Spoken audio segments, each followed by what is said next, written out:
રાધે રાધે. મારી જૂની યાદો, મારી પોળની વાતો સાંભળશો ને તમે. આજથી હું શરૂ કરું છું મારી પોળની યાદોની, અમદાવાદની પોળની યાદો.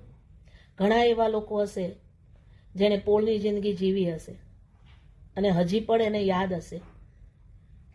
કદાચ ઘણા લોકો મારી જેમ એવી પણ ઈચ્છા રાખતા હશે કે પાછું જો પોળની જિંદગી જીવવાનો મોકો મળે તો જીવી લઈએ. સાચી વાત ને? એવા કેટલા લોકો છે મને કમેન્ટ કરજો. મારો જન્મ પોળમાં થયેલો. મારા મમ્મી પપ્પાની હું સૌથી નાનું સંતાન. શરીરમાં મોટું પણ ઉંમરમાં નાનું. મારાથી મોટા 2 બેન અને 1 ભાઈ છે.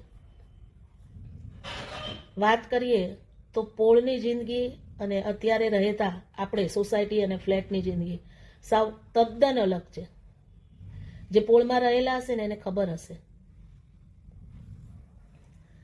પોળમાં ગમે તેના ઘરે જવું હોય ને તો ગમે ત્યારે ગમે તે સમયે વિચારવું નહોતું પડતું. જ્યારે અત્યારે પડોશીના ઘરે જવા પણ આપણે પૂછવું પડે, આવું? આટલો ફરક છે.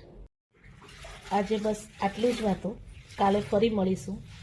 મારી જૂની યાદો, મારી પોળની વાતો સાંભળશો ને તમે. રાધે રાધે.